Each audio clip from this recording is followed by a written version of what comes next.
that. Bought a one-way ticket, so I don't even plan on coming back. I hate being cold, so I flew somewhere where the sun was at 2,000 miles away, so I'd be crazy if I come running back. Gone, change my number in the hour, don't even think to call my phone. You can lock your door at night, don't even plan on coming home. I see the water from my room, hope you don't think I'm here alone. And I ain't really in the clubbing, but tonight I'm being grown. Before I walk into the club, I'ma spray your favorite cologne. I might walk up to the DJ, tell him play your favorite song. Fuck around and buy some bottles for some bitches I don't know. Pour everybody shots and tell exes we gon' toast. I know you said I do the most. I screenshot my messages and turn it to a post. Know me and your close friends, but most friends ain't even close. I guess that's just how it go. Won't say I do the most. I screenshot my messages and turn it to a post. Know me and your close friends, but most friends ain't even close. That's just how it go. Nigga love. I'm sorry I ain't want you, I'm on my way to California. I thought about you before I bought it. I should be landing by the morning. I'm thinking threesome when I land. Hopefully they let me record it. I would throw it on the gram, but your hating ass gon' report it. This my second day in town. I got a bitch to show me round. She kinda favor you, she brown. And last night I took her down. You gon' show this to your friends and probably tell them I'm a clown. And they gon' tell you leave me alone, but wanna fuck when you ain't around. But I guess that's how they get down. That's your loss, look at you now. I ain't into getting high tonight. I'm smoking out the pound. And I got 2 bottles of Casa in the B&B right now. I'm going hard. I got dancers in my room, ain't in no clothes, they took them off. And my phone, D&D won't even hear it if you call. I forgot to buy some condoms, I might slide in something raw. I just text to let you know that I ain't missing you at all. Hope you take that to the heart. Now here you go texting my phone, like why you leave me here alone? Like babe, I'm sorry, I was wrong. Please come back home. Then you go inside my drawer and smell my shirt with my cologne. Then you straight send me a picture in your thong. I'm coming home.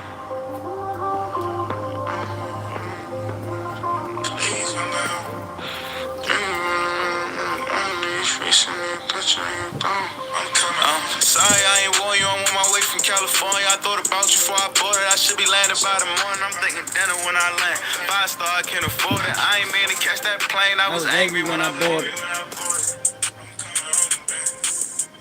Man, what it is, man. We back. Fuck wrong with him. What it is. Hey, y'all. Y'all believe in Hernandez Govan's story? Yeah, I don't believe rats. Yeah. Yeah, I do not believe street rats.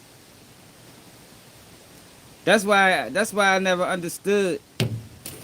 That's why I never even understood the reason that, you know, people even wanted to hear from him. Like he's a street rat. A career one. He like Queso Father. That's like niggas interviewing Queso Father. Like the fuck you wanna hear from him? That man been telling since telling been the thing. Ounce of what, man? I don't know. I don't know the prices of ounces. I ain't sold drugs a nice little minute. Man, suit to India. Hey, is Umar Johnson scamming y'all India too?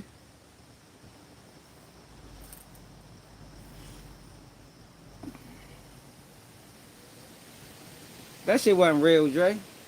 Sy Nash keep threatening me, man. Say Nash got one more time to threaten me and then I'm on his ass. All I told Sy Nash, what's up, Ricky? All I told Sy Nash, so he did a video. Hold on, let's go to Sy Nash video first. Sy Nash did a video.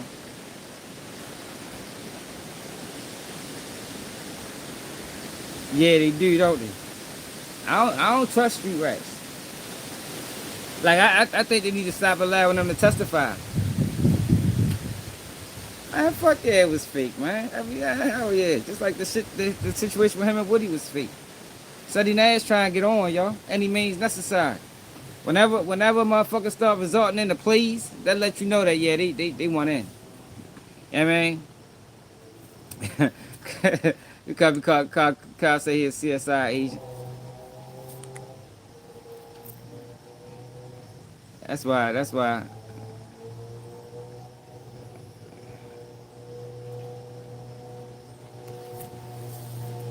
Because I call him a CSI agent. And I've been on his ass for years. What's up, Churchill? So Sy Nash addressed. Because a lot of people called him out for that fake ass play. With Hernandez Govan. Where the fuck that video at?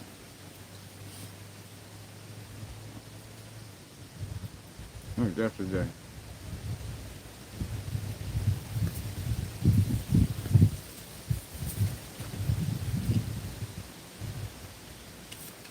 Hold on, y'all. Let's go to Sy Nash CSI study page.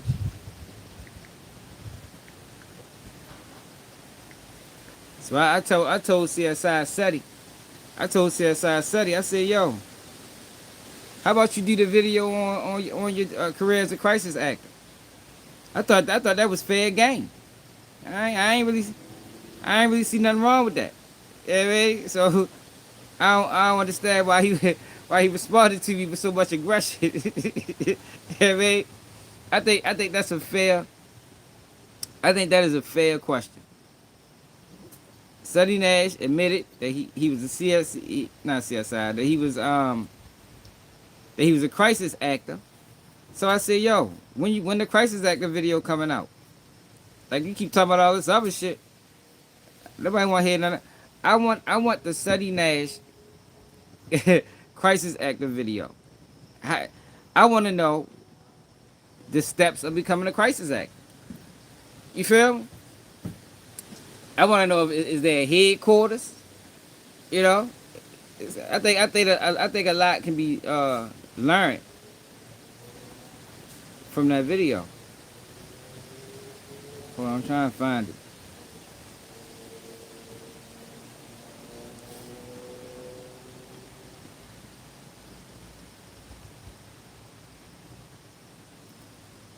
Fuck that video at?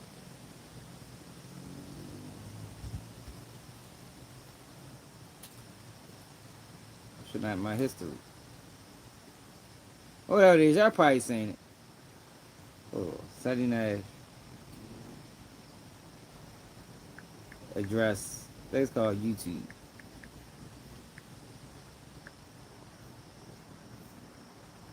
Right here, go right here. Ever been stressed waiting on payday, knowing that the bills don't wait? That's where Tilt comes in. Tilt gives you access to up to $400 instantly. I'm just saying. Y'all know how I did a video? Like I did videos on. Yeah. Can what? Where do you put the food away? No. You're crazy. So yeah, I've done videos on family members. I've done videos on friends. You know, that's one of the things that I established, you know, I wanted to establish by speaking on all these different things. It's like, yo, you can't speak on everybody else's situations and then not speak on yours. You feel me? I did videos on my case. I done did videos on my homeboy being killed. I did a video on my brother and my cousin and my aunt being murdered. You know what I mean? Just so niggas can see that, yo, I ain't just speaking on other people's situations. I speak on mine as well. You feel me? So, Sy Nash then built a YouTube career speaking on everybody's situation. Yo, but it's a lot of holes in his own life that I think need to be highlighted. You understand what I'm saying? Like, the paperwork. You know? The paperwork where niggas say he told on his brother. Where's it at? You know what I mean? You get everybody else paperwork. Why you ain't get these papers yet? Statements was made. The fuck you say?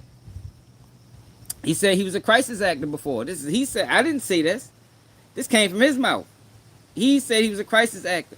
All I'm saying is, yo, I want to explain that. You know what I mean? Explain your life as a crisis actor.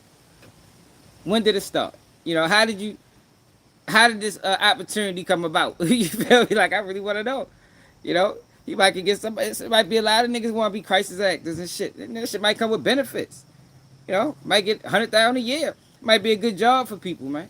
You know what I mean? I don't think most people know the steps that needs to be taken to get into crisis acting. You know, we always hear about them. You see them. Now we got one that admitted it. I'm just saying, you'll do a video on it. You know what I mean? Is there more news clips? You feel what's up, shawty? Is there more news clips other than the boom, boom, boom one? I think that's a legitimate question. You know, I don't think I was out of line for that. So here's what I'm about to do.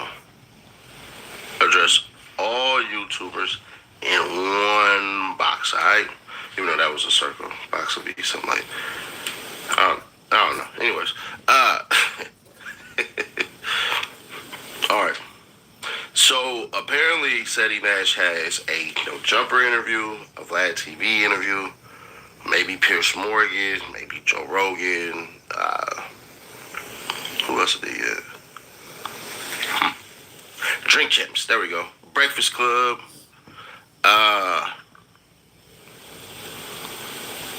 don't know, who else? Academics. Let me help y'all out. Infamous knowledge.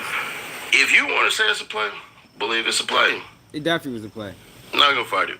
One thing I just learned yesterday that I had to relearn as I'm sitting, chilling. Sy Nash he started participating in a lot of plays.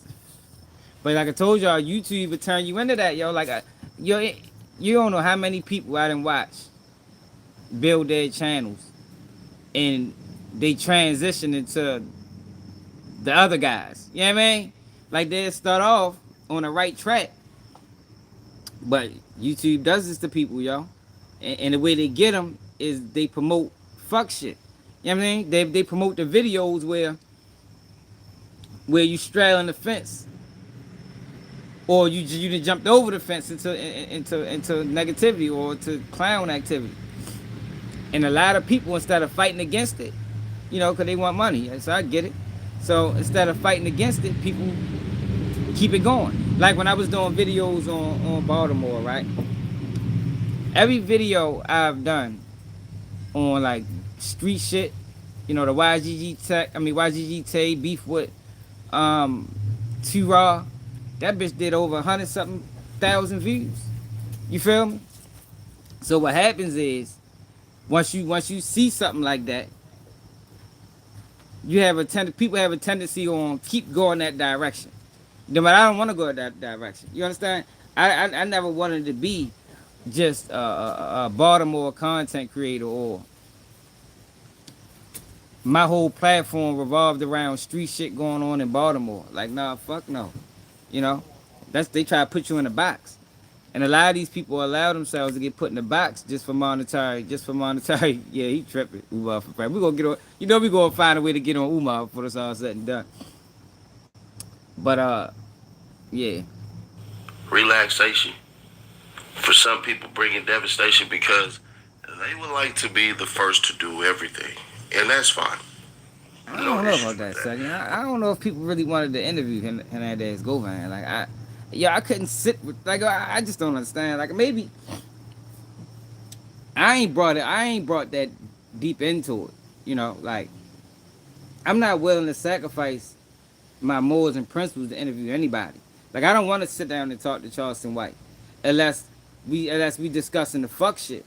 But to sit back and do an interview with Charleston White, like a Sean Cotton type one, or I'm not interested in that. Like, I can't, because I don't even believe you, for one.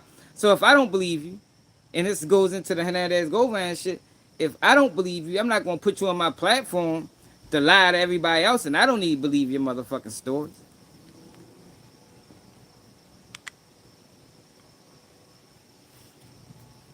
But one thing I want y'all to... It was promo, yo. The Hernandez Govan Sy Nash live was promo. And the reason I think it was promo, it was like a trial run, because what are you doing? Oh.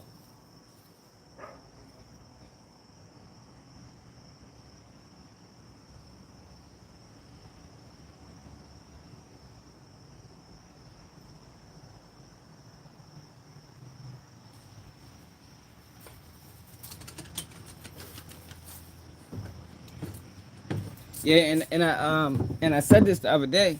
I think it was a rollout plan. I think it was because of the backlash that them blogs got for interviewing the guy that killed Pop Smoke. I think they was just trying to roll that out just to see how people would See if people will be receptive to it. Cause y'all remember when Adam 22 interviewed the rock star, the little rock star kid? Man, internet went crazy. I know I went on them immediately. Cause yo, why we interview? So we interviewing guys that killed rappers now. Like that's the thing now. A motherfucker kill a rapper, get off on a case or do his time, and come home and we interview him about the details of the rapper death. Like I just think I just think that is very low hanging fruit. I think that is a I think we're going down a dangerous path with that. You know what I mean? I think we're going down a dangerous path with that. He said, "Tell man, see my man Juan for the $5. So he tell Seti, go represent Eugene so we can get Whack out the way. Since he want to be a lawyer so bad. hey, Eugene come home, Whack gonna disappear. Understand very, very clear is you don't know what I'm doing. You don't know what I got going. I don't talk to You you. profit off ignorance. No W's in sight? Need cash fast? Yeah, so make a long story short, because I ain't trying to listen to Sy Nash. So I told Sy Nash, CSI Seti, is what I call him. So I told CSI Seti, let me see what I told his ass.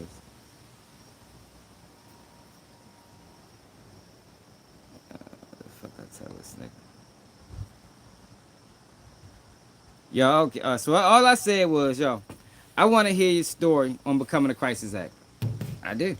I think we should all hear that story. I think that story might be inspirational.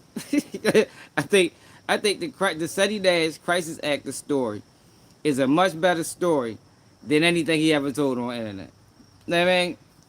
So he gonna tell me face to face, come on. So I say, yo, where, yo? He said, Dallas, let me know when you ready. I said, yo, how you gonna be mad at me because we want more insight on you on your days as a crisis actor?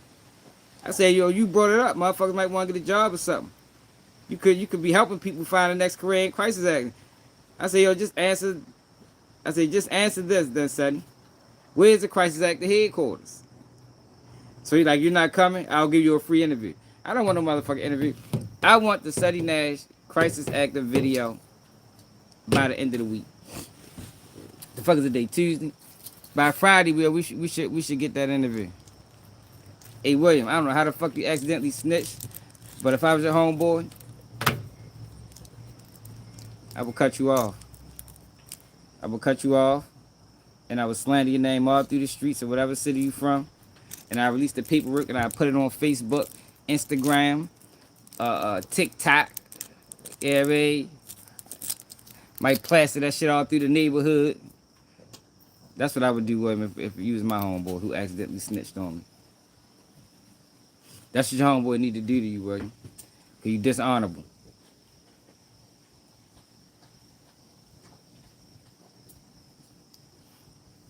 Yeah, Sy Nash went in, man. He went in. He want Vlad. He want in, yo. He wanna be a rapper. He wanna hang with the rappers. Like Charleston White. He trying to, he just went in. Like I told niggas, I don't want in that bad. Yeah, for real. That's what I do if I was this old boy. You want to be a rat? I tell the whole neighborhood you're a rat. Make a move. But yeah, though. Y'all don't want to see the Sy Nash interview of becoming a crisis actor? Just go through the whole step by step. You know how they approach them. I mean, how they get into it. Yeah, I think that'd be a hell of a video. I think it might go viral. I mean, he like going viral, don't he? I think that'd be the way. You know what I mean? Or he ain't even gotta do that. He can do a video on how him and the news anchor became close friends. I'm interested in that too. You know? How him and the interviewer became close friends would be a hell of a video. Nigga, I don't know, he trolled it. He accidentally snitched on his whole boy. Yeah, I think that'd be a hell of an interview too, y'all. Hell of a video. It's a lot of shit that Sy Nash could do, y'all. You know, we found out he was in a Crip lottery. Did y'all know that the gangs had lotteries? We found out Sy Nash went last pick in the Crip lottery. One of the oldest Crips ever drafted. Yeah, that's what he said, yo.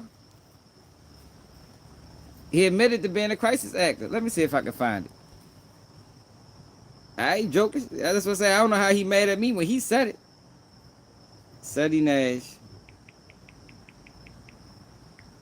admits to, let me see if I can find it this way. Crisis acting.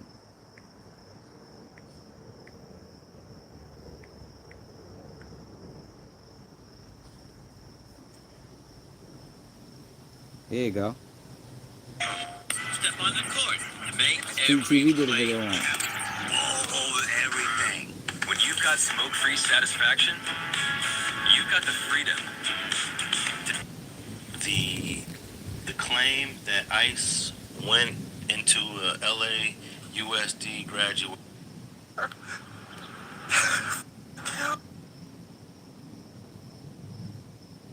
that shit up.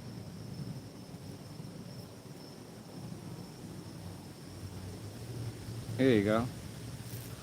He said, Just the last little while, we've learned from police that they have detained a couple of people in this. They are Yeah. questioning them, and they say they have stopped searching for the suspect. Now, the people they've detained won't say that they are the suspects, but they are questioning them. Take a look at the crime scene behind me here. Now, the body who was shot in this, the person, the victim, a man in his 30s, the body's still on the sidewalk there, just outside the Monte Carlo. Take a look at the video from one of our photographers showed up on scene, one of the first on scene. This happened about 8:41. Police say a police officer was nearby, heard some gunshots, and as that police officer drove up on scene, saw someone running from the scene, getting in a car, and that car speeding off. Gave pursuit a couple blocks away. That person ditched the car and jumped oh, down. Nick, you know about the gang lottery?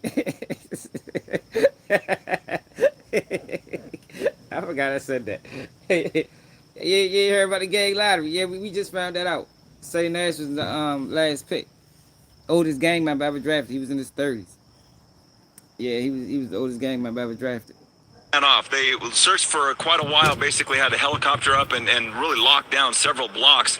That has since been removed. The helicopter has gone away. We also spoke with some witnesses about what they heard. They said they heard an argument just before the shooting. When you heard the argument, was it a long argument? Was it just short? Did it seem like they it was knew each just other? static. It was static. And his friend was like, he's not even a part of this. You know, he's not a part of this. And boom, boom, boom. Boom, boom, boom. But Is there a clip of him actually saying he was a crisis actor? I didn't see it. yeah, no, it's a clip because it was on No Jumper, and yeah. Look, everybody wants to know. Look, Munchie B wants to see it. Yo, I think the Sy Nash crisis actor video is in high demand. What's up, Pooh? Pierre, everybody want to see it, man. It ain't just me. I knew it wasn't just me. Hold on. What's up, Chelsea Baby? Baby? Was questioning him about it. He said he was a crisis actor. Yeah. He got paid $10,000 or something. Well, you're not normally going to see a crisis actor in some local crime news story. Yeah, you know, you it's will. usually government involvement, huge conspiracy type things where people got to jump in there. Like, for example, Alex Jones believed that the Sandy Hook shooting was not real. That was the mass shooting where a whole bunch of little kids in an elementary school got killed. Sandy Hook, it's got inside job written all over it. Sandy Hook is a synthetic, completely fake, with actors, in my view, manufactured. I couldn't believe it at first. People just instinctively know that there's a lot of fraud going on. But it took me about a year with Sandy Hook to come to grips with the fact that the whole thing was fake. I mean, even I couldn't believe it. I knew they jumped on it, used the crisis, hyped it up, but then I did deep research, and my gosh, it just pretty much didn't happen. He said he was coming down the street with a habit. This is what he said, yo, boom, boom, boom. Nigga said, it boom, boom, boom. Yo said, boom, boom, boom. Hey, yo, Sy Nash is a fucking character, y'all. I don't know why he mad at me. Yeah, right. Sy Nash is one of my favorite people to laugh at on the internet. You know, I would put Sy Nash up there next to Tisa Towels. You know, we probably It's by Umar Johnson, Tisa Towels, Sy Nash. Yeah, man, I think that's the top. That's my top 3, y'all. That's my top 3. But I ain't trying to keep talking about CSI Seti. Hey, you better donate. Everybody donated, Jay. You know, this whole channel is about donations. Look, I started to make a thumbnail, and the title of the video is going to be Princess of Panhandling. he said he keep threatening me, Pooh. That he been threatening me for years, right? He said when he see me, he said when he see me on the streets is on.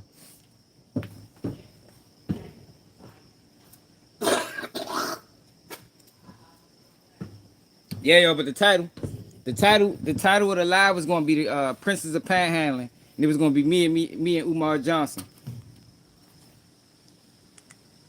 Yeah, but let's get to this Hernandez Govan character.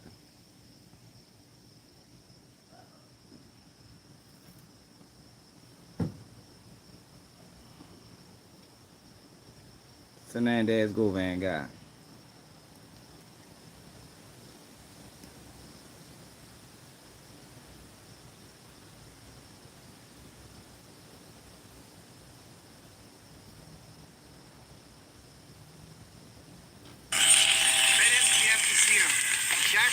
He definitely goes. You know he is.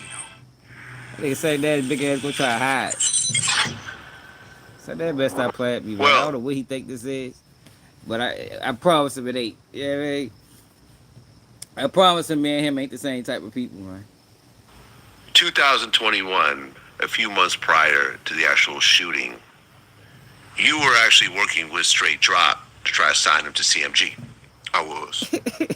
Keep it and some interactions happened at your house. Can you talk about that?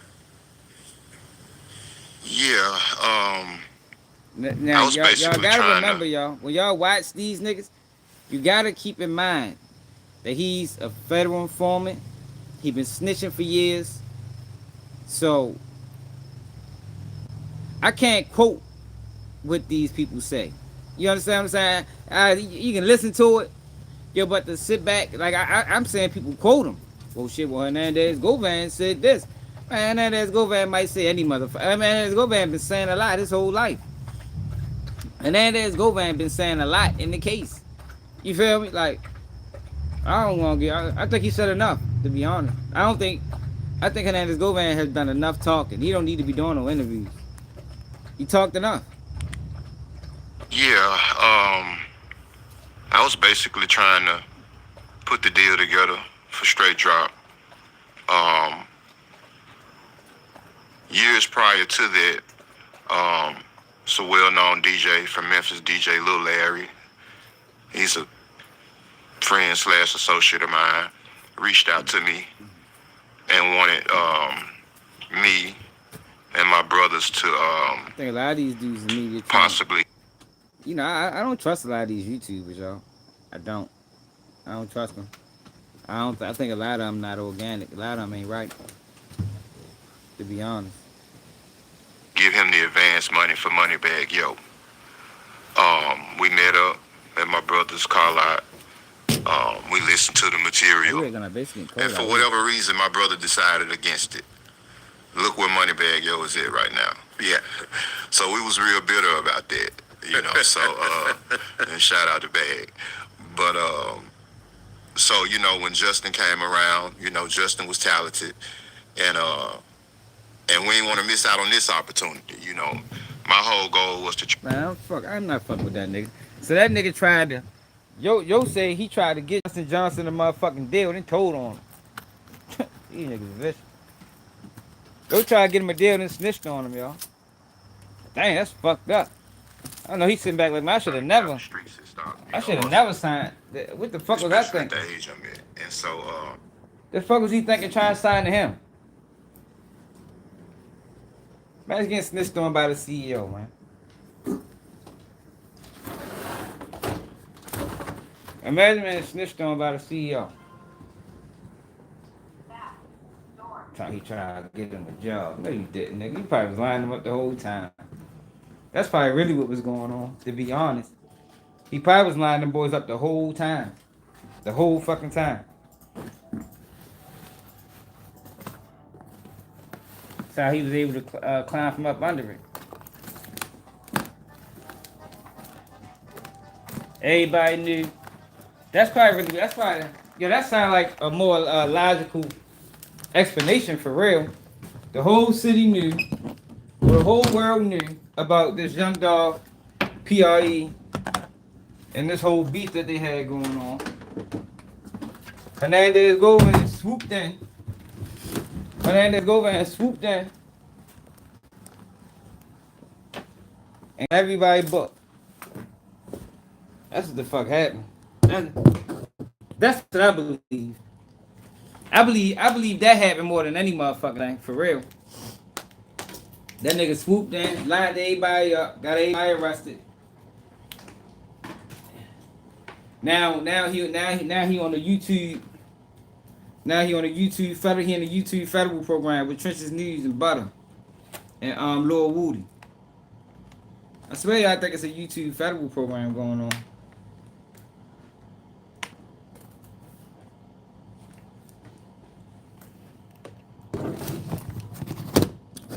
On what, OG? What's my thoughts on what?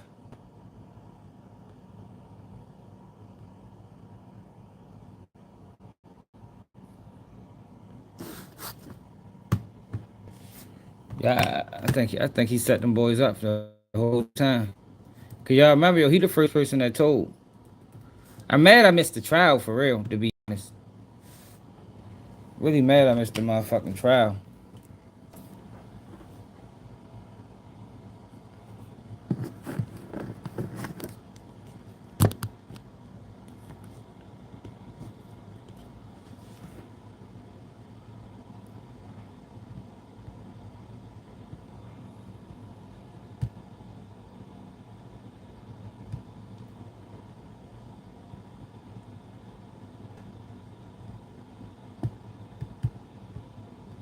Damn. How the fuck is my computer dead? I need to use this bitch.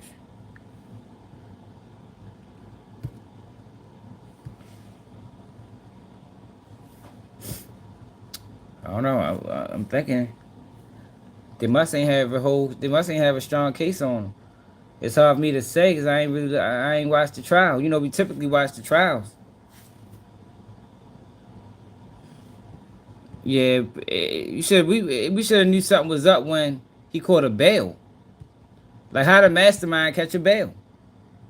You know what I mean? That really was the telltale sign about the whole situation. Like, how's the guy who they say mastermind the whole situation out on bond? I know one thing, OG, I don't believe this nigga. I don't believe nothing he says. Like, I don't believe snitches. I think snitches will say any motherfucking thing to get out of trouble. It's what I honestly believe now. Like I said, what I honestly believe now is that he set the whole play up. What's up, kid? He was a federal informant the whole time. He was working with the police the whole fucking time. That's how everybody got arrested so motherfucking fast. I reached out to my brother and asked for his assistance, you know, and we started trying to put the deal together. And I reached out to Juke and asked him to come by and check the material out. And that's how it started. Right. Okay, so Juke is at your house. Is Straight Drop at your house also? Correct. Okay, and you guys are talking about potentially a deal with CMG. Yes. We were basically at my house. Juke was telling us how to promote the music, how to get Justin the type of buzz that was needed to actually sign to the label. Man, he ain't no feds. Memphis, it's documented he's a Fed agent. Man, ain't no feds, man. It is documented that this man been working with the feds. Like, this is not speculation. It's documented that he told North Memphis. He told. Fuck me, ain't no Fed agent. Like, all this shit is documented. Just all music business, you know, just giving us the, you know, the inside and out about how to, you know, move this thing forward as fast as we could. Okay. But then at one point, Signed a Cornelius proffer Smith agreement. showed up at the house as well. Correct. Yeah, Cornelius Smith. I met Cornelius Smith through. Yo, so the story he's trying to sell people is that Straight Drop and Cornelius Smith, who didn't know each other. Like, I just want people to see how dumb, the people that believe him, right? How dumb this shit sounds. Yo, remember Cornelius Smith and Straight Drop wasn't friends. It had to been an intermediary. And Jook wasn't in Memphis 24/7 enough to meet both these guys, link them up for a murder. You feel me? And no, yo, that shit didn't happen like that, yo. That's why his interview was pointless. That's why I listen to what that's why I don't even understand why niggas want to hear from him. It's like the nigga lying. He's lying. He probably been lying the whole motherfucking time. This was the only guy that knew both parties. An associate of mine named Bobby Carter. When I was released from prison, I bought a house on my grandmother's street in Orange, where I grew up, and I met Cornelius through Bobby, and so on this particular night when we were having the music meeting, it was a knock at the door, and I went to the door and it was Cornelius, and I was under the impression that he just wanted some big spills or whatever like he normally did. I was trying to get a deal signed for Drop. Like, no, it's important. So I stepped outside, and that's when he mentioned to me, he was like, man, they ain't trying to do nothing about Dolph trying to kill Gotti.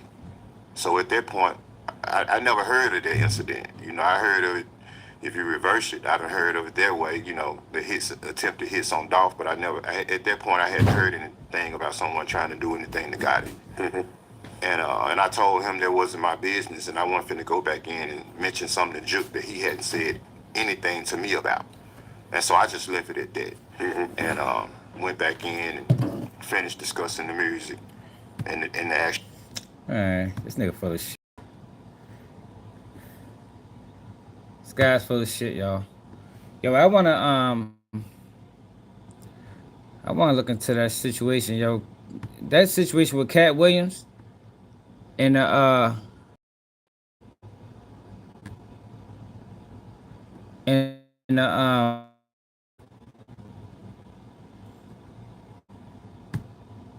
comedian from Baltimore, Reggie Curl.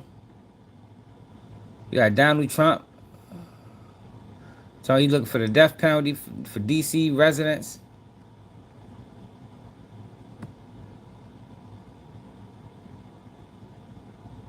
Oh, let's go to this first. A juror spoke out about the verdict. That's what Sy Nash. Remember, I was saying that the other day.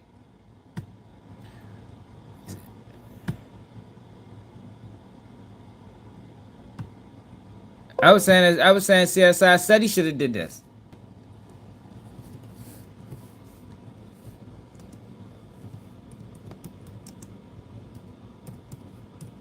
Instead of interviewing a rat, he should have interviewed the motherfucking juror.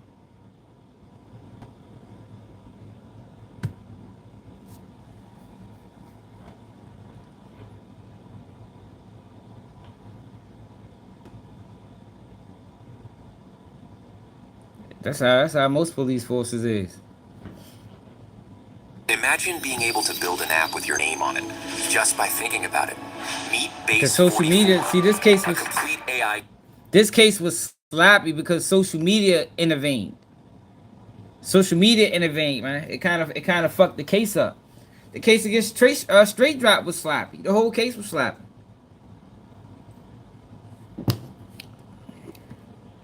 Well, it is a case that gripped the nation. The trial of Hernandez Govan, the man once accused of orchestrating the deadly attack on rapper Young Dolph, started and ended last week. 12 jurors acquitted Govan on all charges. The foreperson of that jury sat down with WREG's Dorita Person for an exclusive interview on how the verdict was reached. words read aloud by the judge last week. Not guilty. Hernandez Govan was walking out a free man after beating charges of conspiracy and first degree. He got a case pending right now, Mo? He got a case pending now?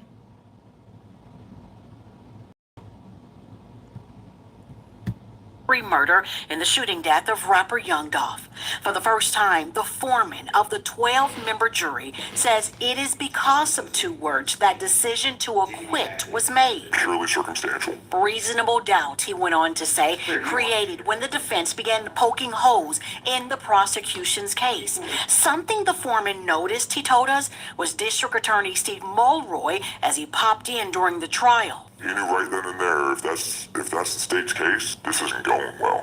And then he quickly exited after Mr. Aurora was shredding Mr. Smith on the stand. It is that witness, Cornelius Smith, along with his girlfriend, Angela Arnold, who the foreman says were hardest to believe. After Smith and Arnold testified, the state's best case scenario was a hung jury. There wasn't just the juror told us, but a lack of proof. It's not what you know, it's what you can prove in court. Why did you not get the video evidence? Walking us through those final moments inside the small deliberation room where the big decision was reached.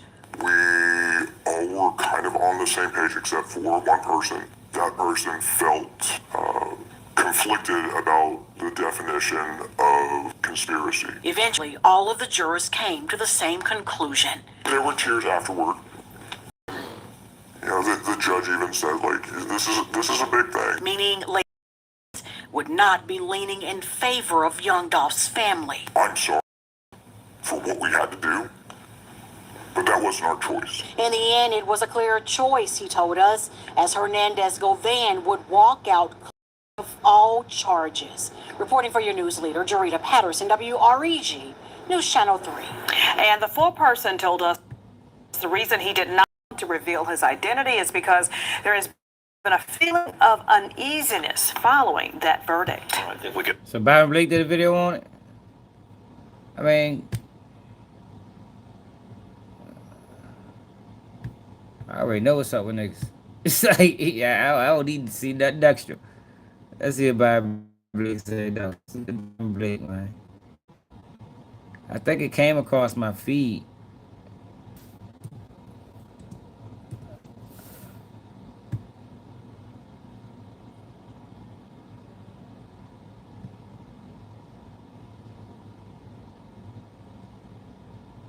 Shit, 38 minutes long. We ain't watching this whole video.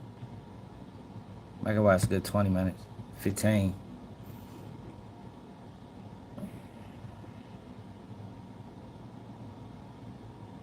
The news that See, I don't do uploads, yo. accused of mastermind. They don't put live videos in the algorithm. Only uploads.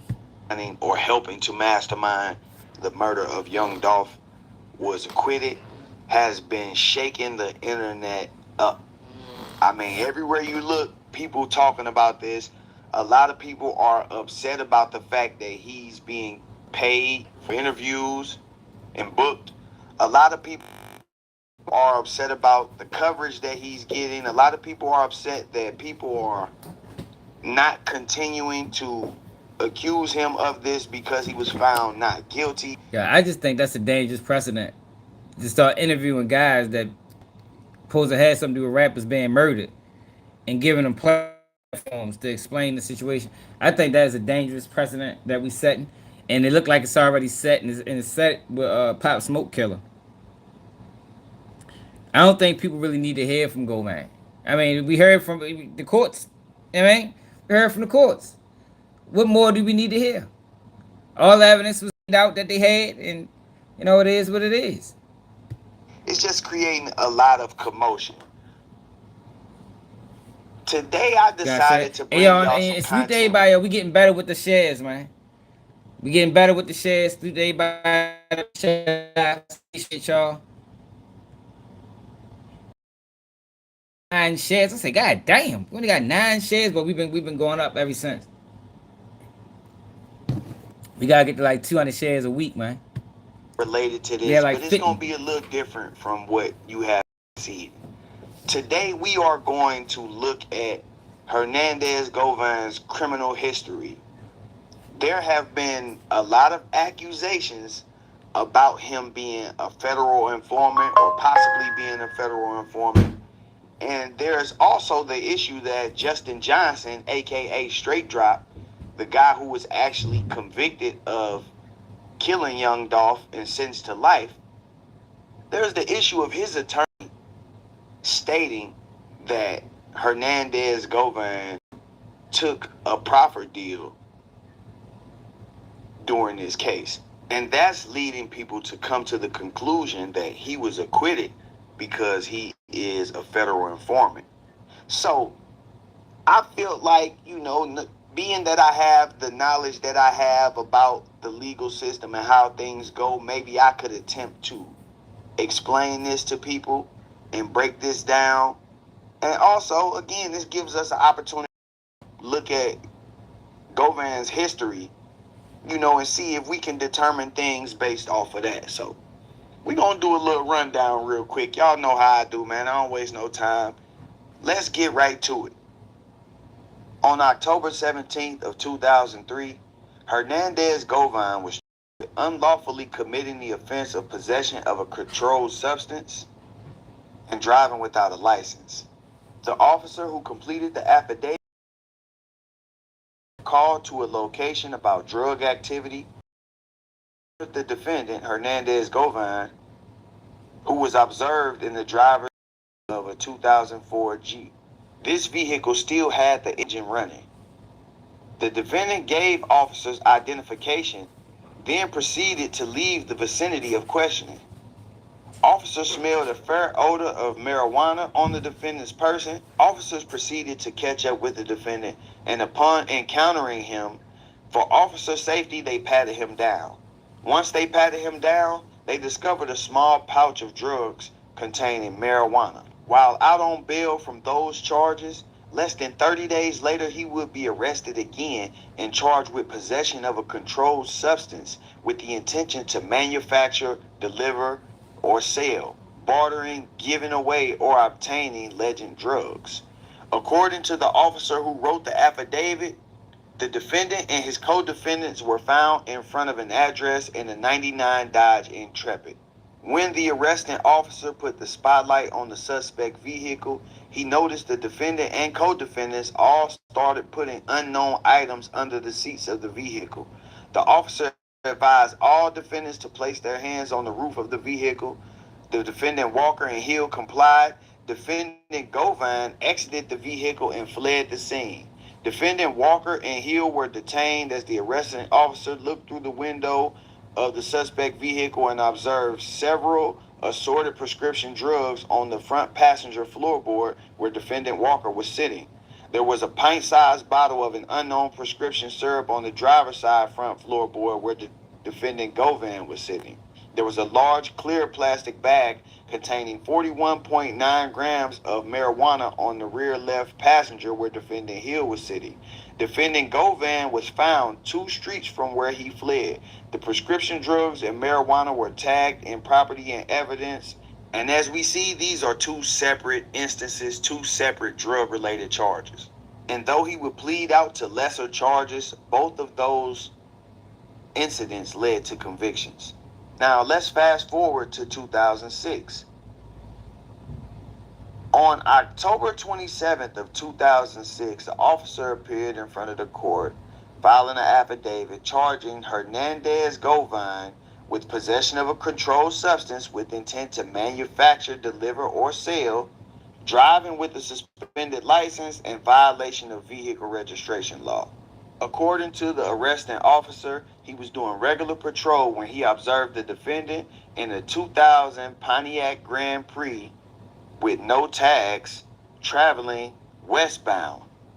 The arresting officer stopped the vehicle, asked the defendant for his driver's license, which he did not have on his person. The arresting officer smelled a strong odor of marijuana coming from the vehicle. The arresting officer patted the defendant down for officer safety and felt a bulge in his right front pocket. The arresting officer placed the defendant under arrest and then retrieved a clear plastic bag with 49 pills, green in color, that tested positive for Lortab and were tagged in the property room at 201 Poplar. The arresting officer checked the defendant through Station B, who advised that his driver's license was suspended. The defendant also had $1,171 that was tagged in the property room. The defendant was transported to 201 Poplar and his vehicle was towed. Just a few months after that, Hernandez Govan would find himself in court again after being arrested and charged with possession of a controlled substance with intent to manufacture, deliver, or sell for possessing hydrocodone. According to the affidavit, detectives received info from a confidential informant that Quick, later found to be Hernandez Govan, was selling hydrocodone at the Circle K at Quince and Kirby. Several recorded calls were made between the CI and Govan. Detectives set up the Circle K and observed the CI to make a hand-to-hand transaction with Govan. Detectives approached Govan and identified themselves. Govan refused detectives' orders and ran eastbound on Quince. Detectives took Govan into custody after a short foot pursuit. Detectives recovered $100 cash and 50 hydrocodone. The hydrocodone were positively identified through the PDR. All evidence was tagged at MPD property room. Govan was later transported to the Med and released by a doctor. He was charged with evading arrest as well. When he's as hungry as Dad, it's time for a big Bob Evans breakfast. Try our new Caramel Apple Farmer's Choice or hotcakes, just $6.99. Breakfast is better together at Bob Evans. Ever found yourself scrambling to pay a bill? I've got a solution for you. Hi, I'm Priscilla, and I want to share how Varro's line of credit helped.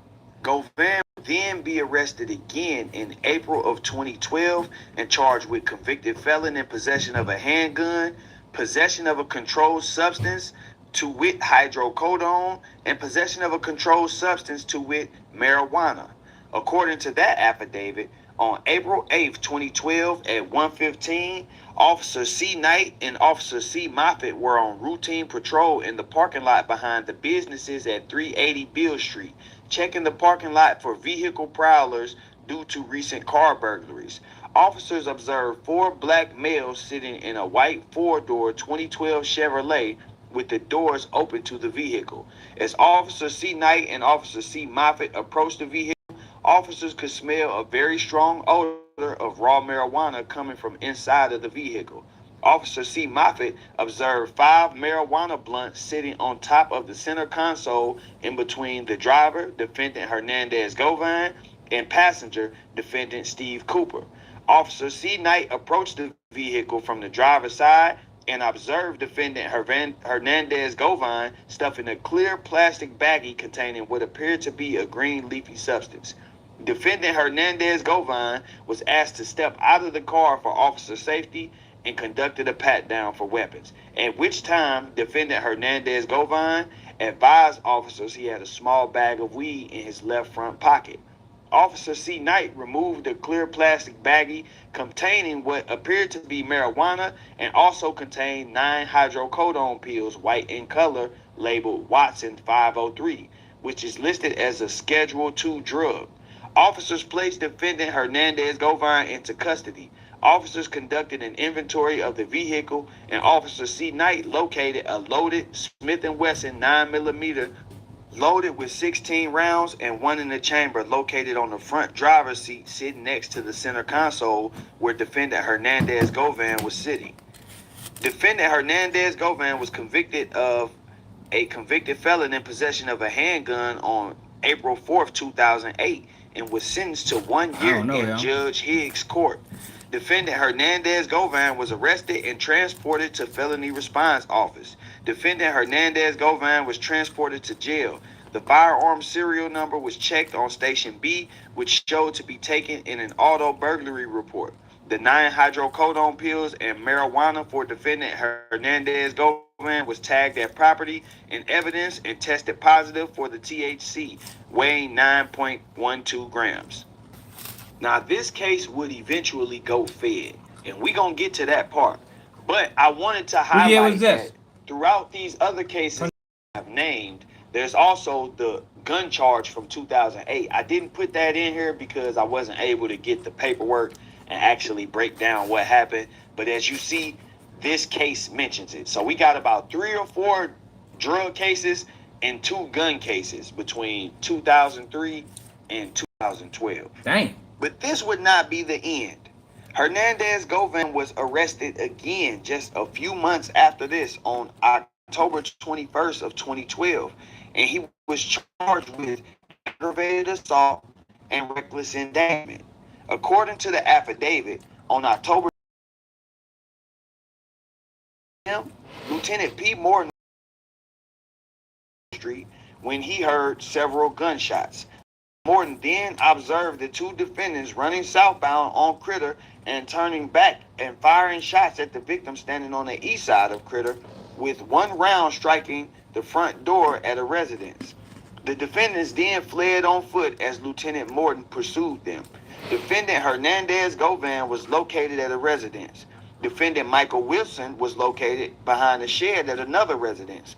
A Tech 9 firearm, Intratec 9mm model AB-10 was located between the chain fence and the wood fence at the residence where defendant Hernandez Govan was found, and tagged at 201 Poplar Property Evidence Room. Victim Cordero Avant advised officers that he was walking south on Critter when he saw the defendants get out of a gold car and start shooting at him and victim Darian Hines. Victim Cordero Avant advised that he thought he was just caught in between the defendants and victim Darian Hines and ran to get away from the shots fired. The owner of the home that was hit is a lady who was born in 1940. I won't say her name, but he was charged with felony assault. The felony assault unit was notified and advised to straight charge the defendants. The defendants are relatives to a victim who was killed on 10/20/2012, and they believed victim Darian Hines to be the person responsible for the death. The defendants were taken into custody and transported to 201 Poplar. Now, this particular situation leaves a lot of questions to be answered. One of which is, how did the police know that Govan and this other guy were shooting at this Darian Mitchell guy because they believed that he killed somebody? He was told. Did somebody blurt out at the scene, he killed my people? Or, you know what I'm saying? Like, how did that go? I also want to point out that this is now his 3rd firearms charge.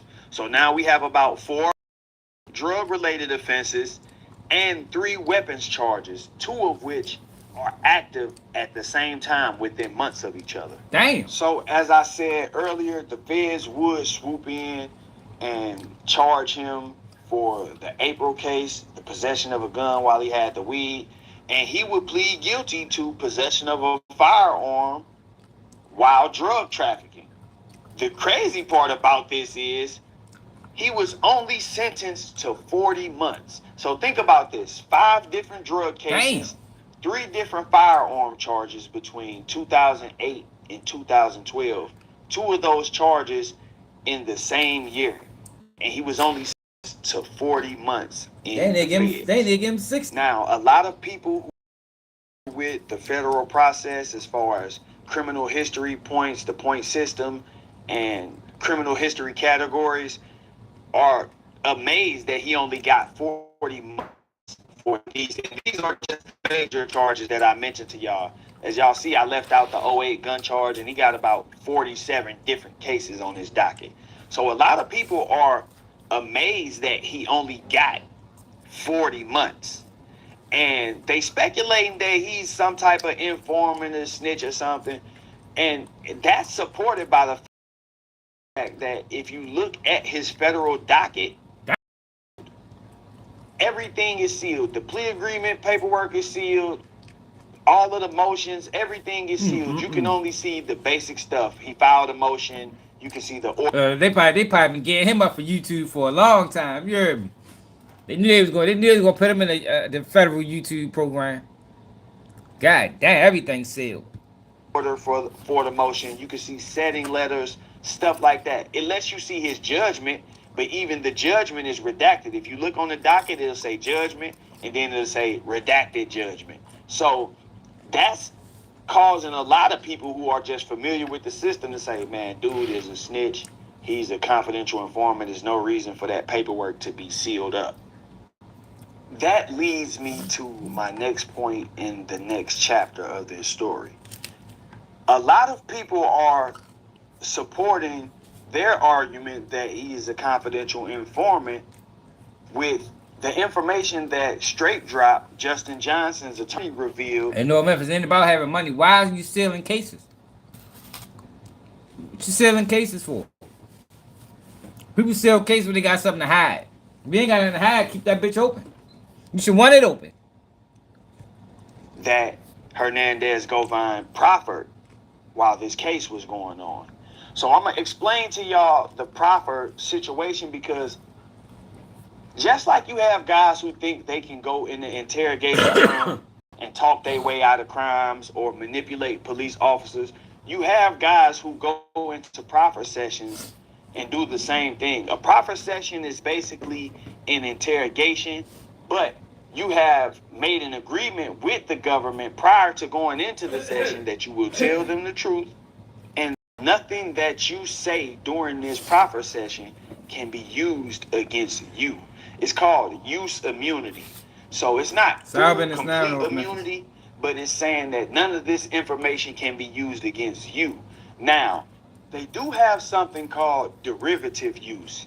And what this does is it allows them to take the information that you provide them during your proffer session and use it to further investigate other people and other circumstances surrounding this situation.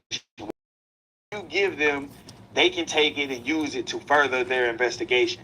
The downside to this is, once again, the proffer session does not give you full immunity. So if some information you provide leads to some other information that incriminates you, then they are able to come back and use that information against you, even though you were granted use immunity. So it's like if Hernandez Govan were to go in his proffer session and say, Big Juke did it, Straight Drop did it, Cornelius Smith did it, and I didn't know about it because, you know, I was around when they were talking to each other. I didn't know exactly what was going on, but it came to me afterwards. Then they would be able to go and pick these guys up based on the information.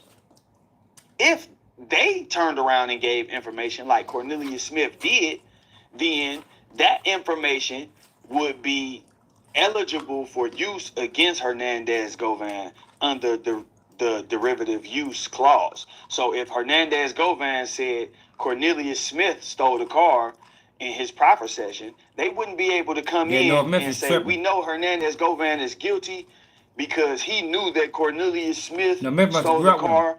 That's indicative of him being complicit in this crime.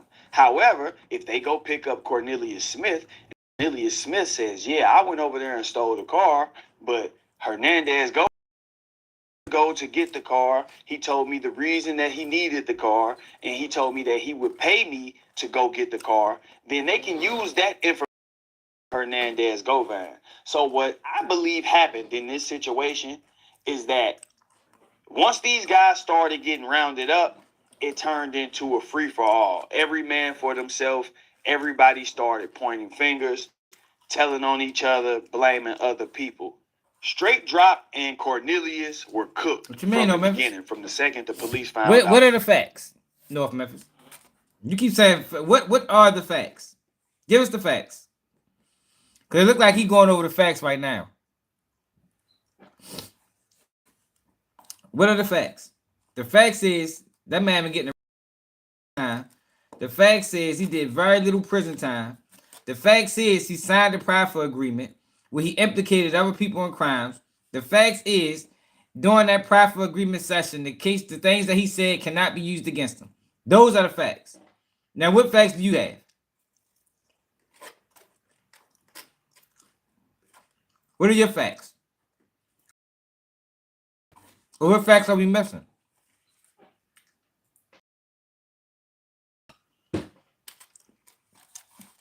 What about the proffer agreement? That's he look like he's going over the facts right now. You keep talking about what Memphis. This federal case. How is this guideline so low? What you mean? Well, what he was saying, what he was trying to explain during the 40-month sentence was why is this guideline so low? This man's a career criminal. He got 3 gun cases. How is this guideline so low enough for him only to get 3 years? That's not normal. That's not normal federal statutes. They were involved. Cornelius identified himself, and Straight Drop basically paper trailed itself wearing the same clothes, going to different places, being seen in the same outfit that he did the drill in. So while Cornelius did testify against Straight Drop, there was a lot of other evidence to corroborate that Straight Drop was involved in this.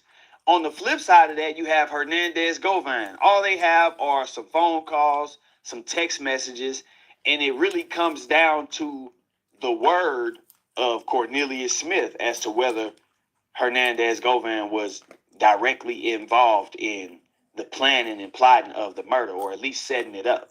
He probably did. That's a credibility issue.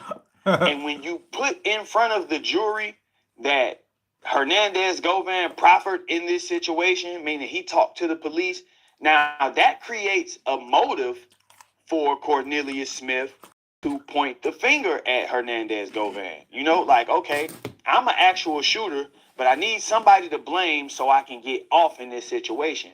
Who better to blame than the guy that's went into a proffer session and blamed me? Now, people gonna say, how do you know he went in the proffer session and talked? All you have to do is listen to his attorney's argument. Anything that goes on the record during story, it's called, any of that stuff is called a pleading. So what that's stated as a fact.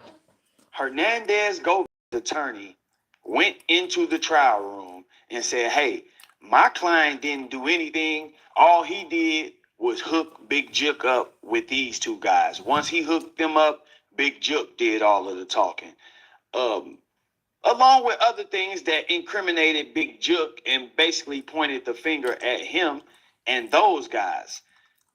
The reason I know that that's what was said during the proffer session is because he would not have been allowed to argue that if that was not what was said. The prosecution would have immediately popped up with the proffer session and said, hey, you trying to argue that your client wasn't even there when none of this. Well, they couldn't bring up nothing during the proffer session.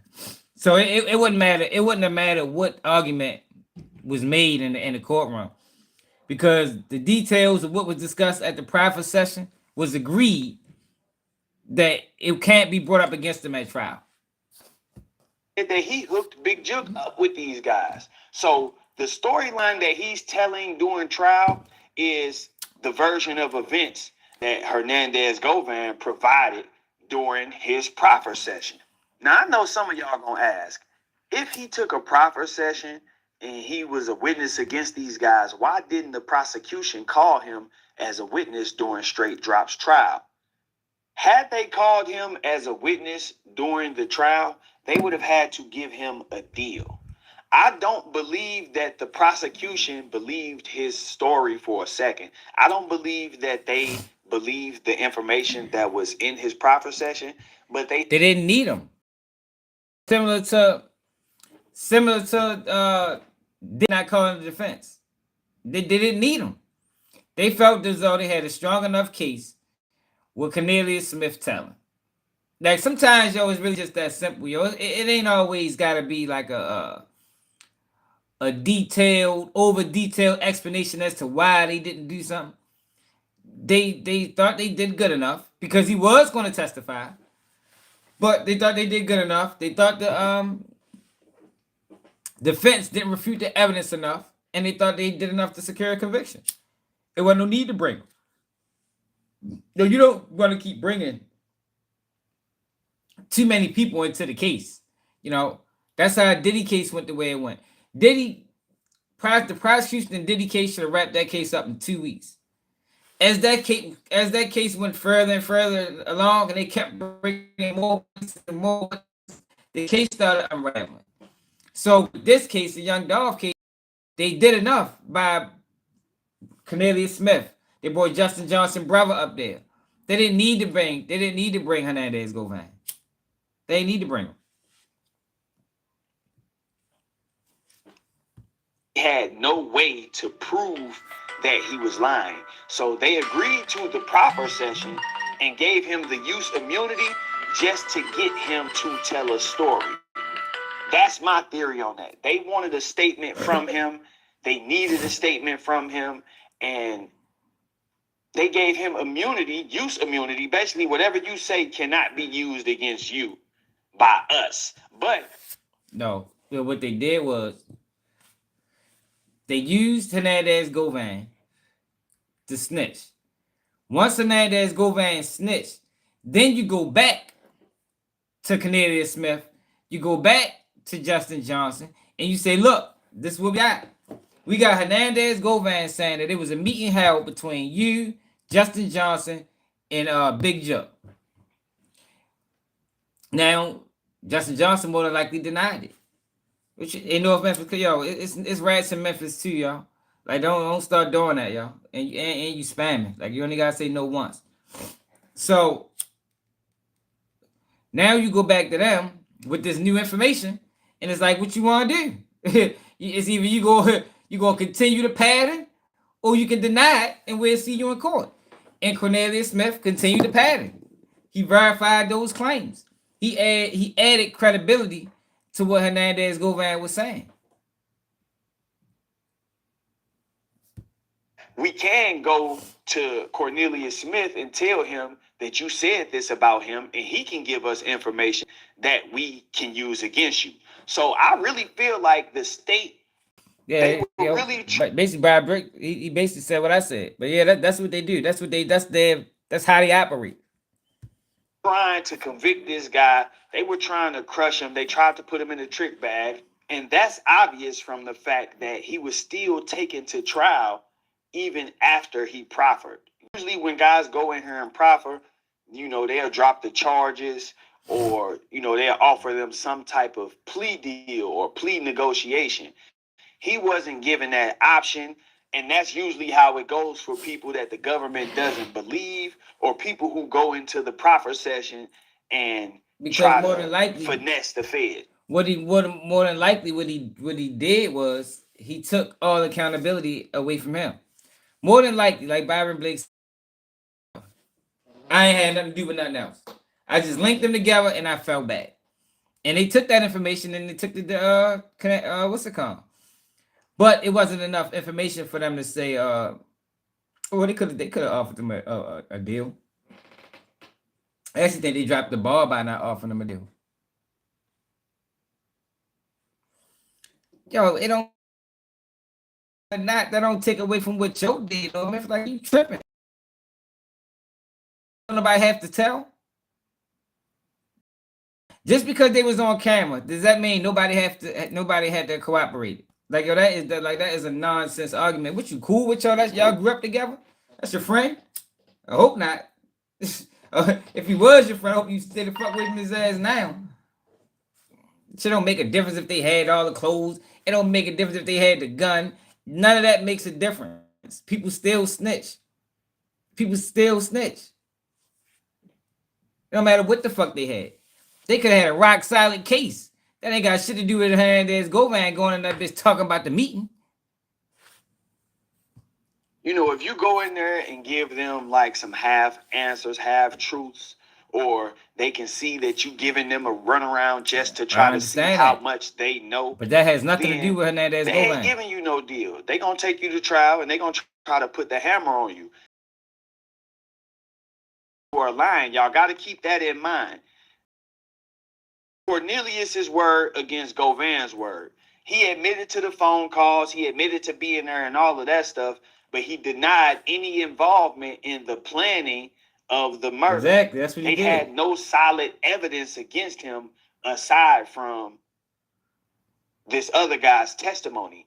And I think that Straight Drop's attorney made a mistake. Look, and then another thing too, which made Hernandez Govan case more strong, is that once Govan told, it makes perfect sense. Once Govan told, now you can spin the narrative that originally is only telling to try to clear his. Like he's not telling in good faith, even though that sounds crazy, but he's not telling in good faith. He's telling because now he's under the microscope. Now the evidence now the case just got stronger on him. So now he's throwing my client under the bus. But in reality, they fuck around all had something to do with it. By putting the info in front of the jury that they know what he was trying to do, basically trying to say, hey, this guy, Proffer, he's getting immunity from them, so he's going to go in here and say all of this stuff. But what he did was allow the jury to see that Hernandez Govan was cooperating in this case. So now you got this jury looking at this guy who's admitted that he's the shooter on the stand, incriminating somebody else, and the person that he's incriminating has already been identified as a cooperator. Yo, wait, hold up, y'all.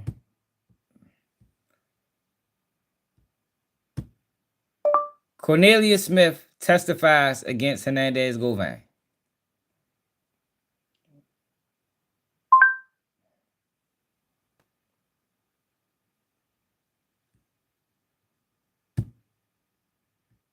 Build a website you love with Wix. For your work.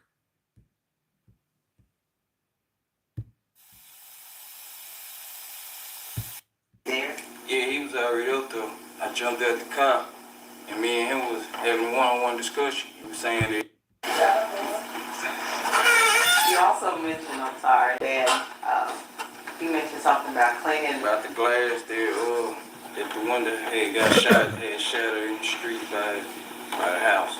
I'm gonna speed it up. But you all hadn't contacted him to let him know that you had to get right. Did you make it on phone? No, we told him when we talked to him at the apartment, you know what I'm saying, he knew we had just handled the business. He knew that? Yes, ma'am. Okay. And what did he say to that? He was like, he was saying about the glass, like, we got to get rid of the glass, get rid of the car, basically. Get rid of the car. We got to burn the car up. That's what he told you then? Yes, ma'am. Yes, ma'am. You get in the car with Angela, as we saw on the video. Yes, ma'am. And from Tulane Apartments or Gospel Gardens or Hayden Court, whatever the name of it is right now, you all headed where? Well, I stopped, got me a cigarette. Then I had headed to Pressure Ware to meet Mr. Govan. You made it to Pressure Ware, still in the car with Angela, is that correct? Yes, ma'am. You made it to Pressure Ware. And where's Pressure Ware? On Lamar. So you were at Pressure Ware on Lamar. How far is that from Mr. Govan? Couple minutes, around the corner. Is he already there? Yeah, he was already up there. I jumped out the car, and me and him was having a one-on-one discussion. He was saying that he had heard that Dolph had shot one of us. Cause I told him I was shot. He was like, I heard Dolph shot one of y'all, and y'all blood on the scene. He was like, did y'all have y'all face masks on? Like, yeah, we had our face masks on, and stuff like that. And I got my phone from him, cause I had to go take my dad to work with it. Me and Angela had spurred off after that. When he picked my dad up, he called me back again. I'm like, man. Oh, my phone's flying. I know you got a lot you need to get. My bad. We're going to have to slow it down. We get yellow, light, you get a switch down. My bad. Slow it down. All right, so who was he? These rats is crazy. Okay, he called you back. Yeah, he called you back to Pressure Ware, or he called you back on the phone? No, he called me back on the phone and telling me to slow up before I leave from my dad's house, because he wanted to meet me over there or whatever. He was finna pull back up and ask me a question. Okay. At any point, did he mention paying you your money? Not right then. He was just saying that, he was going to give me my money. When was he saying this? He mentioned it, like, at Pressure Ware, it was like, all right, we're going to get that money, you know what I'm saying? Like, basically. And I'm not sure if we mentioned this before, was Mr. Govan to get a cut of the money? Yes, ma'am, I supposed to give him $10,000 at my cut. Okay, was Justin And he told me Justin supposed to give him $10,000 as well, so I agree with $10,000, cause he put me on the list, like, I hired you to do this, so, give me a cut of this. So I'm like, all right, I agree with you. All right, so he called you back after you leave the pressure room, told you to slow up, you want to meet at your dad's house? Yeah. Did he ever come to your dad's? Yeah, he pulled up. When he pulled up, he jumped out.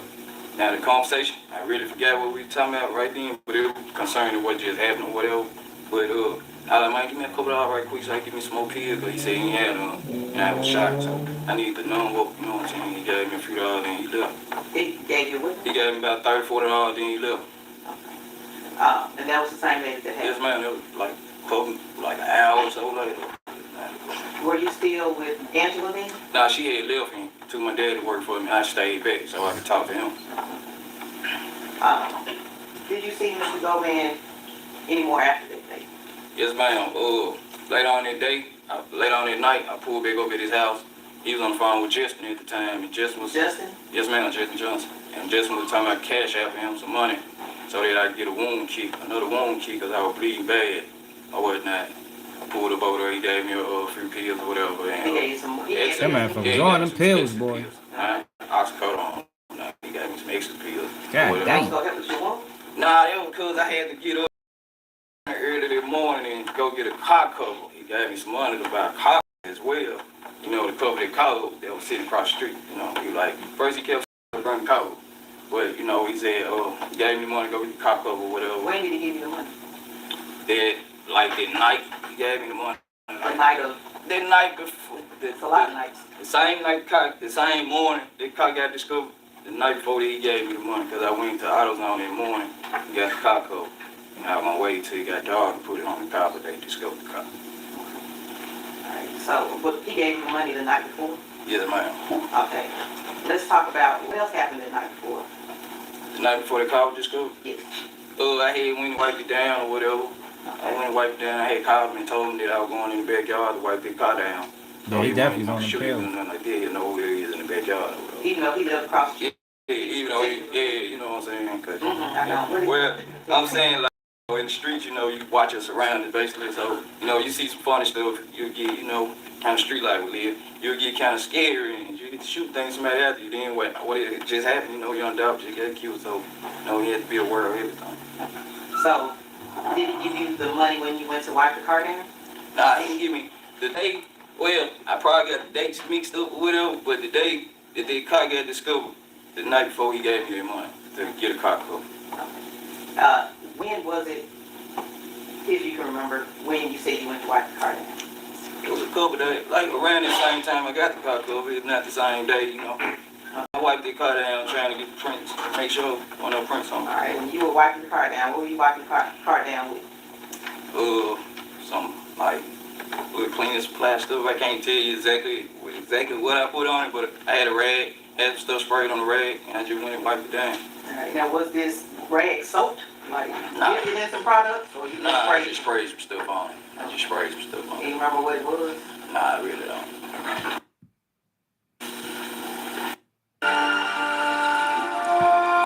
Let's see how the defense did.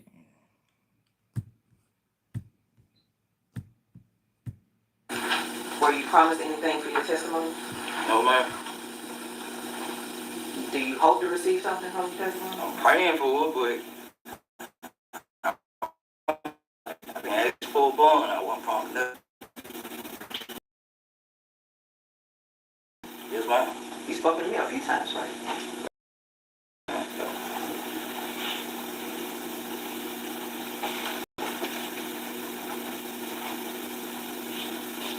Everything happened here in Shelbyville? Yes, ma'am. I'll pass it with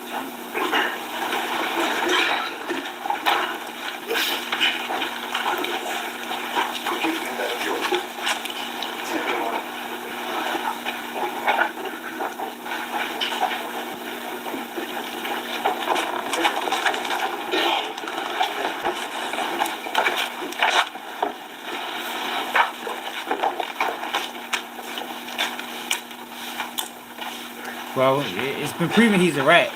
North Memphis. Mr. Cornelius, my name is Manny Aurora. I'm the lawyer for Mr. Govan. Yes, sir. Have we ever spoken before? No, I've never spoken. Earlier today, about 10 o'clock, the jurors were excused for about an hour. Did you have to talk to your lawyer before you testified today? Nah, I asked to speak to my lawyer. Okay, did you talk to your lawyer? No, my lawyer out of time. All right, did you talk to his associates? Yes. And is she the one sitting in court right there still? Yes, yes, sir. All right, and during that hour, did you talk to both the DAs one more time before you took the stand? This morning? Yes. Yes, sir. So in that hour break between 10 and 11, you talked to your lawyer about whatever, privilege, and then you talked to the DAs about your testimony. About my testimony? They would just ask me was I ready. Yeah. Okay. So let me get this straight. You're telling the truth here today, right? Yes, sir. All right, so why do we need to talk to your lawyer before you testify if you're telling the truth? Because when I came to court on the first, I didn't see my attorney. So I've been trying to talk to my attorney. Since I've been coming to court, I haven't saw my attorney one time, so I've been trying to talk to my attorney. All right, but your attorney's already negotiated a proffer settlement before you were arrested on it, right? No, he didn't. He didn't do that? No, he didn't tell me that I got nothing on the line, nothing. So I'm trying to ask you what's going on. All right, so if your lawyer didn't tell you anything, you're totally on your own cooperating with the government, hoping you can negotiate some kind of deal with the government? No, I'm just keeping it because they already know. Everybody else already made statements and told their part, so I'm telling the truth too. Okay. Who's everybody else is Hernandez Govan. You asked to talk to your lawyer about whatever you talked about. Then the government lawyers went in and talked to you, and then you testified. I asked to talk to my lawyer because I haven't saw my lawyer since I've been coming to court, sir. Right, so I'm trying to ask you, what is there to talk about? You knew why you were coming here. I'm trying to see what's going on, sir. Right, going on. As to why am I brought to Shelby County? You didn't know you were going to testify in a trial today? Yes, I did, but I'm trying to see what's up on my behalf, like me and him talking, like on our terms. Okay. And you know the ladies came and saw you at the jail a couple times, as you said, 2 or 3 times. 2 times. In the last week, right? Nah, they talked to me like last week, then like week or 2 before that, and then just picked up 3 times and talked. And prior to that, you talked to an 88 named Hagerman about 5 times. You remember a tall white guy that's bald? Yeah, I remember Paul. Okay, and you talked Y'all to must him be about 5 or 6 friends. times? I don't know, I can't tell you exactly how many times. You grew up with your North Memphis? Okay. And to the police, you made at least 4 statements, if not more? Nah, I ain't made no 4 statements to no police. All right, did you talk to him in December after you got arrested? Yeah.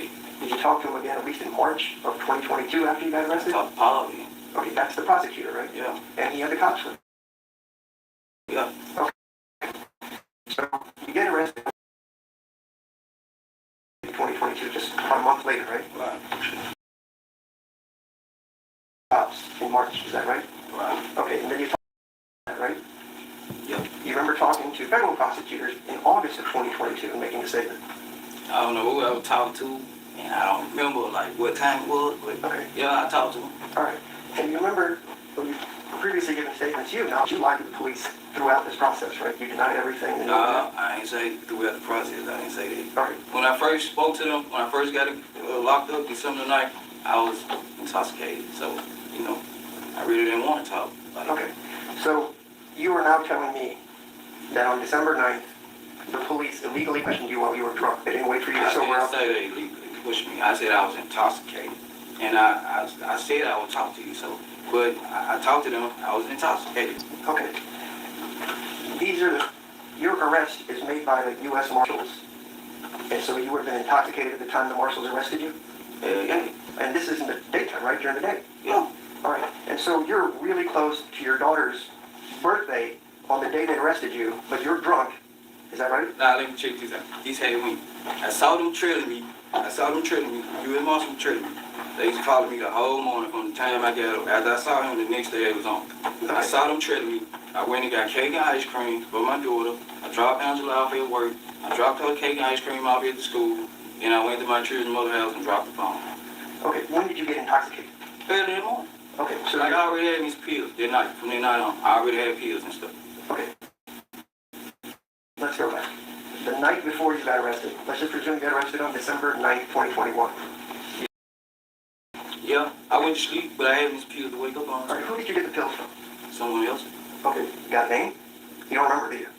Nah, I don't want to put their name out there. Well, we're telling the truth now, remember? Yeah, but it's they not on trial, though. They not in it. They ain't got no part. They just sold the pills, so I ain't finna put their names out there. So you got some pills the night before, and you stayed intoxicated through the whole day, or did you drink some? No, you don't drink on pills. You don't drink alcohol with oxycodone. I ain't say nothing about drinking. I said I pop pills. That's my choice of drugs. Okay, when people say intoxicated, maybe I misunderstand. I was under the influence. I'm saying that. All right. Did you take pills in the morning to stay under the influence? Yeah, I woke up and popped me some more pills. I was shot already, too. You know, I was shot, too. I understand. So you took pills, but even though you're intoxicated with the pills, you know enough to go to the grocery store, to get cake, get balloons. Then in your intoxicated state, you go to your daughter's school. Apparently the teachers at the school don't mind you being intoxicated, so you drop off all the stuff for the party. Then you leave some more. You're not intoxicated enough to realize that the marshals have been following you all morning, because you're sharp enough to figure that out. And then prior to them stopping you, you're smart enough to fix the phone with your child's mother. That's what you're telling me under your intoxicated See, state. I've been taking them so long to where pills don't do me like they probably do you, and I could be at work as well. Right. And then after I saw the U.S. Marshals on me, I did go to a Family Dollar and get some Tylenol PM and took some of them too. Okay. All right, so let's go back to the story for the day. You get up, you pop some pills, you go to the grocery store, you go to the school, then you see the marshals. Instead of being worried about the marshals following you, they just leave you alone. You go to the Family Dollar to go buy headache pills. They ain't just leaving me alone. They were trailing me trying to see exactly where I was going, what I was doing. They were tracking me the whole time. Why didn't they stop you if they saw you? And you're clearly... They stopped you near your child's mother's house, right? No, they stopped me in Mississippi. I put them on the... I just put them on the trail. They ain't put no lights on me till I got in Mississippi. Okay, so was it a high-speed chase or you just... Nah, it wasn't no high-speed chase, because as soon as they put South Haven police behind me, South Haven police put their lights on me, I pulled over, and the marshal was right there. All right, so we talked about intoxicated. So you were smart enough to say, I'm going to get out of Memphis, have them chase me across state lines to Mississippi, and you remember specifically South Haven police shot you. They didn't chase me. I just drove, and they were following me. They were trailing me the whole time. Okay. So I just went on to South Haven, Mississippi, and they followed me and put South Haven police behind me. I'm all caught. All right, so in your intoxicated state, you went in this Sunday drive, essentially, where you saw the marshals trailing you. Then you were smart enough to recognize South Haven police were also involved. Look, that's how I am. I'm from the street, so, you know, when you drive, you pay attention to all your mirrors. You know what I'm saying? So I picked all follow me. You know what I'm saying? And I knew that if they was some hills, they would have pulled up on me and just shot. You know what I'm saying? So I went ahead and went on to Mississippi. When I was in my baby mama's apartment, in fact, they pulled up 5-6 pod deep, number 10 20. So I knew they were police. What kind of cars were following you? Oh, man, you know how the marshals drive, you know. Well, marshals, Yeah, he is right about that. You're saying like a Jeep Wrangler? They had Jeeps, they had all kind of cars. Okay. They was in unmarked cars, 10 of them. All right. So I'm going to try to go this slowly. If there's anything you don't understand, just ask me to repeat myself, okay? Yes, sir. I have no quarrel with you. I respect what you're trying to do. I just want to ask some questions. I ain't got no problem. I respect what you're trying to do. When we first started this morning, you had mentioned you'd been shot twice and you were losing a lot of blood. Is that a guess? Yes, sir. And you said it was gushing everywhere out of your arm. You had to get medical care. No, I got a wound key. I never went to the hospital. Understood. But you used the word a lot of blood. There's blood everywhere. Is that fair? Yes, that's what I said. Okay. So as you're bleeding with blood everywhere, you got into the Mercedes to make your getaway. Yeah. I didn't even recognize I was shot at the time when I was in the like when I got in the car, I didn't recognize I was shot. But you saw you were bleeding. No. Once we pulled out and we shot the window, that's when I know I had a hole in my. I wasn't bleeding then. Okay. When the car left, as it's leaving Makita's Cookies, you get shot in the arm. I don't know when I got shot. I said, I don't know when exactly. What point I was shot at, I don't know. But once we pulled out, driving crazy, that's when Jesse said he was straight and I was blue. I'm like, dang, I'm hit too. And I kept asking him, was he okay? So obviously at some point when you're shooting your AK-47 into the Makitas and backing up, the other guy comes out and then at some point he grabs an AK-47 and shoots at you. You had to have been hit somewhere along that point, right? Yeah, it was so bad. I don't know when I got hit right here. Anyway, I can't tell you when. I didn't feel it. Okay. Can we agree that after you got shot twice in this part of your leg, which is a heavy bleeding part, I was straight right here. So straight. So that shot your body. And the bullet went in me right here and was in my back. Okay. Because when you were walking, you didn't look like you were limping into the apartment. So that's what I was asking you. Did you get shot? Yeah, right? straight right there. Straight right there. It's just a straight. Yeah. All right. The one that lodged in your body, that blood is just gushing, right? You got open wound in your gushing, but you know, because I've been shot before, so I ain't not panic. Long as I don't bleed out my mouth, I ain't gonna panic. So I know that. When you've got smoke-free satisfaction, you've got the freedom to do things your way. Control them. Mr. Cornelius, I'm not trying to ask you different questions.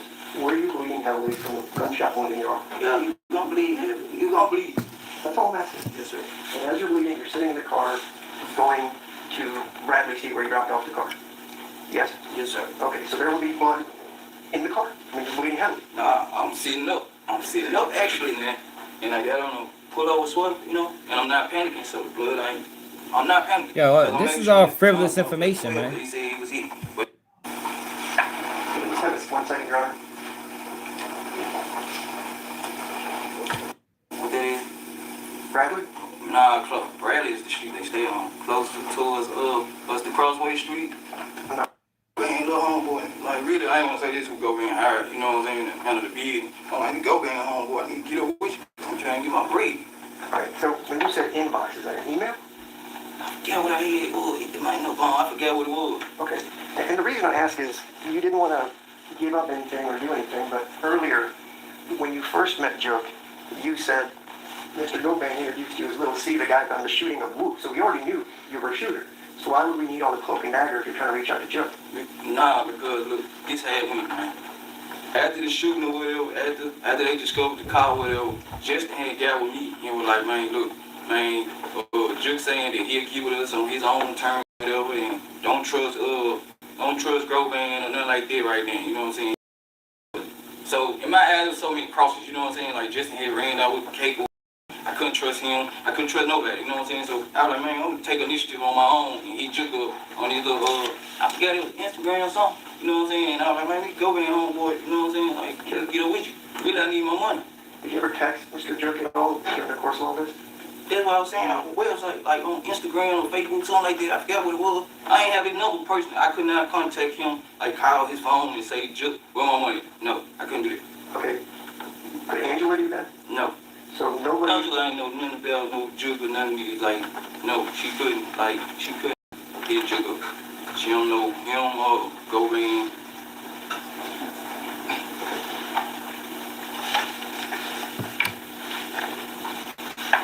Just have this 1 second, Your Honor.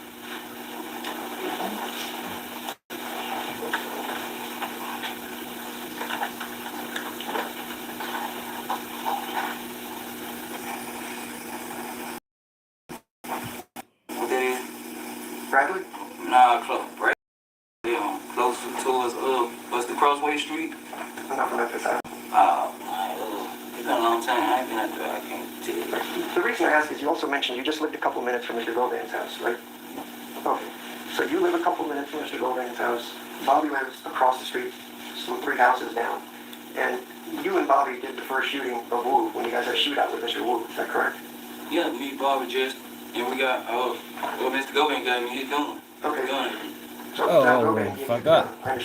So this not the first time he used these boys.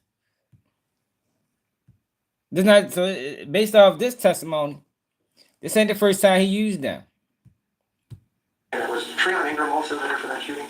I don't know nothing. How many people were there all together at the first shooting of Wu? At the shooting at the house with Mr. Govan. Okay, let's try this again. Oh man, fuck this. Govan a bitch. I don't like y'all. So Govan one of them niggas that one of them old niggas I be telling y'all about. They hang with the young boys, uses the young boys, crashes them out, and then tell on them. That's what the fuck Govan is. Dishonorable. Y'all here crashing these boys out, got these boys committing all these crimes, and then turned around and tell on them niggas. You gotta be careful with Hernandez Govans, man. Try to tell you. You gotta be careful. They the most dangerous people on the streets. It's crazy that he like queso father. It's crazy that the system allows these guys to snitch and give them lighter sentences and send them back onto the streets. Like, oh, these are the most dangerous people on the streets. For real. I think they're the most dangerous people on the streets. Yeah, he said, you the most dangerous on the street? If you anything like him, I would agree. Hey, Jim, if you anything like Hernandez Govan or Lil Woody or Abdul Robinson Senior, I would second that. Yo, you probably is one of the most dangerous people on the streets. Because those motherfuckers is treacherous. I'm trying to tell you. Yo, but we're gonna go live again later on tonight. It's 6:30.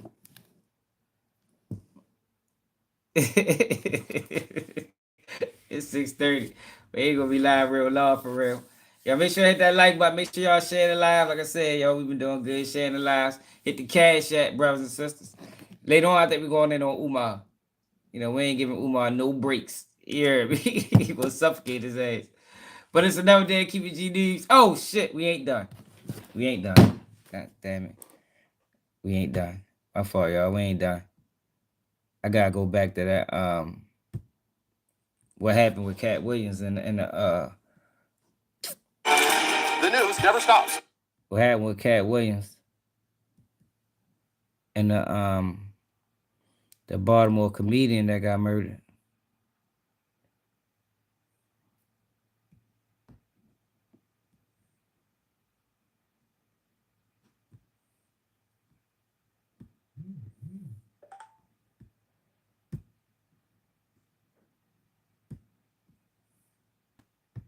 So whether Red intimidated,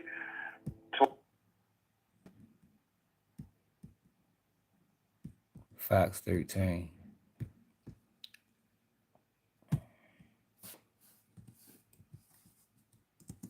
Yeah, this is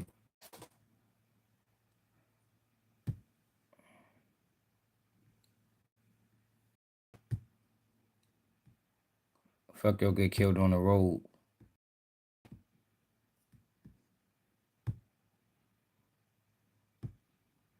Imagine being able to build anything just by thinking about it. Meet Base 44. Yeah, it be like that sometimes, Memphis.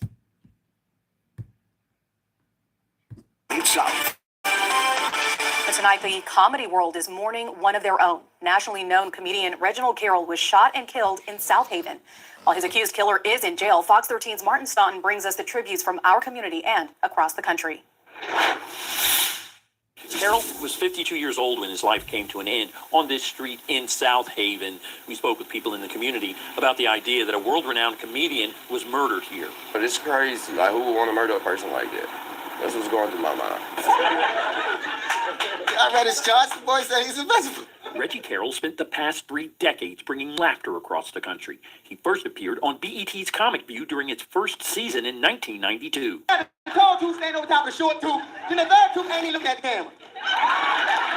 His comedy credits don't stop on the stand-up stage. In the late 90s, he had a role in the sitcom The Parkers. It was that television appearance that led to Carroll's lasting with Oscar-winning comedian Monique. She posted about her friend's murder in South Haven on Instagram. This is why I say, treat people the best you can, because you never know if you'll get a chance to see them again. And the last time me and my brother Reggie Girl was together, that's what it was. Amazing. Being on tour together, being on that road together, what a time. So I have no sad tears, because all of our times together was amazing. Was amazing. Carroll had most recently been touring with comedian Cat Williams, but published reports say that tour was put on hiatus when Carroll was shot last Wednesday. Williams has not issued a statement at this point, but reposted an old tribute, according to some other published reports. South Haven police are investigating, and they have a suspect in custody, but as of Sunday afternoon, the name of that person charged with murder in Carroll's death has not been released, but people around South Haven are expressing shock. Very surprising, because I don't hear about a lot of crime going on in South Haven. Now, the world will only have memories of Carroll and the laughs he left behind. There is still not a lot of information being released about the events leading up to the deadly shooting that claimed Carroll's life on this street in South Haven. That's not the video.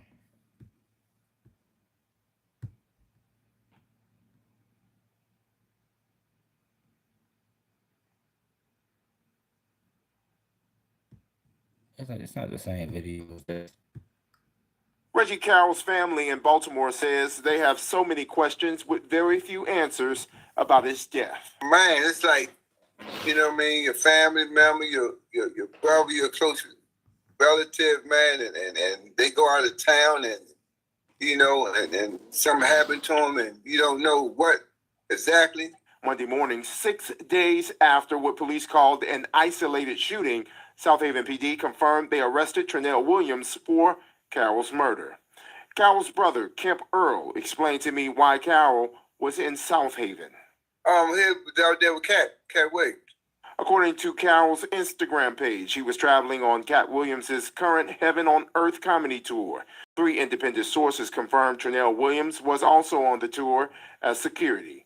Fellow comedian Gerald Kelly says he's still in disbelief his friend is dead.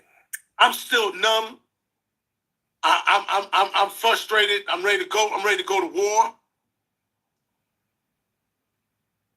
We need answers. I went to the home on Burton Lane in South Haven where police say the shooting happened.